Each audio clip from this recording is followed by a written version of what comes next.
So, as we heard in our report, the United States is considering imposing more import restrictions and tariffs on foreign producers in the name of national security. Local tech firms could also see trade barriers following complaints of patent infringements. Cha Sang-mi with more. Concerns are growing over the fate of Korea's major export items in the wake of continued global import restrictions by the United States, including recent safeguard measures against Korean-made steel and washing machines.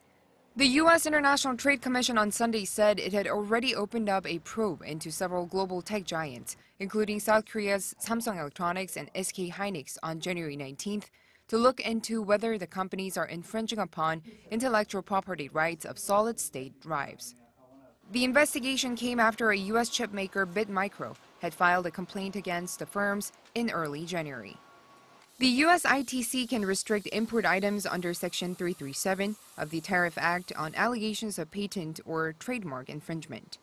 As Samsung Electronics has the largest SSD market share in the U.S., with 30% of the market, and SK Hynix is ranked 7th, some industry leaders see the move as a way to target the Korean firms.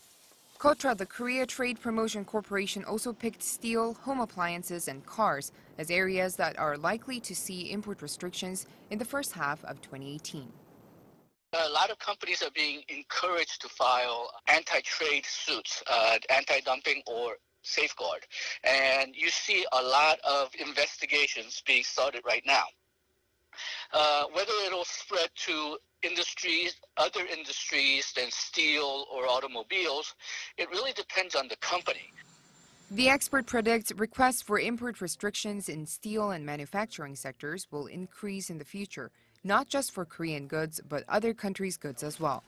The U.S. Department of Commerce urged the Trump administration last week to impose steep tariffs and quotas on imported steel and aluminum, including shipments from South Korea. Section 232 of the National Security Review unveiled on Friday suggested a range of tariff options on imported steel and aluminum. One of the options is a 53% tariff on 12 steel exporting countries, including South Korea, China, and Brazil. President Trump will decide in April which tariff option to impose. Cha Sang-mi, Arirang News.